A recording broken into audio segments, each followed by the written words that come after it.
আমার নন্দাইরা খাবে, তাই আমি রান্না করছি। এই দেখো বন্ধুরা, আজকে আমি ডাল বানাচ্ছি, পটল দিয়ে দই পটল করব, আর এখানে উচ্ছে দিয়ে বেগুন দিয়ে ভাজা করব, আর মাছের একটা ঝাল বানাচ্ছি। মুরগি নিয়েছি, দেশি মুরগিটা ভালো করে আমি কেটে ধুয়ে মাখিয়ে রেখেছি। এটা আজকে রান্না হবে আমার নন্দা জামাইয়ের জন্য। আমি এখানে চিকেনটাকে চাপিয়ে দিয়েছি। এখন এই দেখো বন্ধুরা, আমি মাংসটা কষাচ্ছি।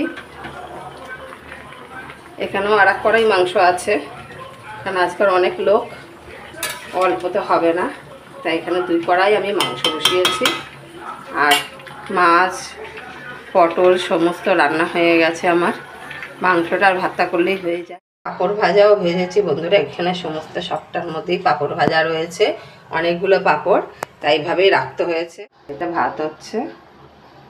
এই যে বন্ধুরা, দই পটল, উচ্ছে ভেজেছি বেগুন দিয়ে,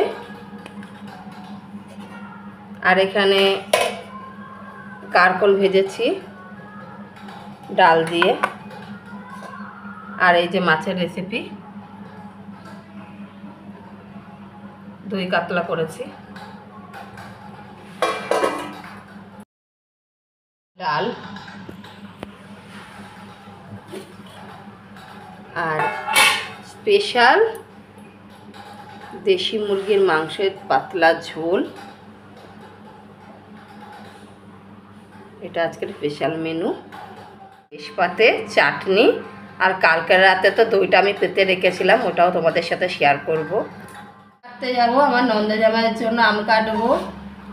আমাদের ষষ্ঠীটা তো দেরিতেই হচ্ছে, তাই জামা ষষ্ঠীর সময় আমি একটু অসুস্থ হয়ে পড়েছিলাম, তাই আমি কিছু করেই খাওয়াতে পারিনি আমার নন্দাইকে, তাই আজকে ষষ্ঠী করছি।